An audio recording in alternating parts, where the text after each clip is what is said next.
Qadrli birodarlarim, bugun oramizda sehr va joduga yengil qaraydiganlar ko'payib qoldi. Ayniqsa nikoh va oila masalasida. Tasavvur qiling, bir inson qaysidir qizga uylanishni niyat qildi. Lekin taqdir ekan, u qiz boshqasiga nasib etdi. Shu yerda iymon sinovi boshlanadi. Afsuski, ba'zilarda hasad shu qadar kuchayib ketadiki, menga bo'lmagan baxt boshqaga ham bo'lmasin qabilida ish tutib, muqaddas nikohni buzish uchun sehrga qo'l uradilar. Menga hech nima qilmaydi deb xotirjam bo'lmang. Unutmang, sehr haqiqat. U hatto insoniyatning eng afzali, Allohning suyuklisi payg'ambarimiz Muhammad Mustafa sallallohu alayhi va sallamga ham qilingan. Bu u zot uchun bir sinov, biz ummatlar uchun esa katta ta'lim edi.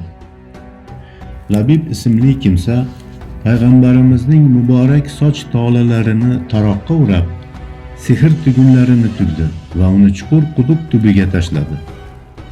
Natijada Rasululloh sallallohu alayhi va sallam qattiq kasal bo'ldilar.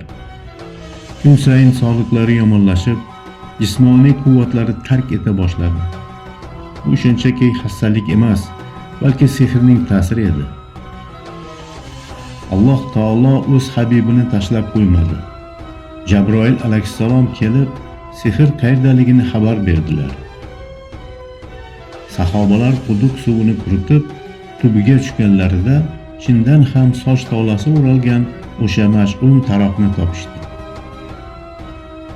Mana shu lahzada islom tarixidagi eng buyuk shifo oyatlari Falaq va Nos suralari nozil bo'ldi. Taroqdagi tugunlar 12 ta edi.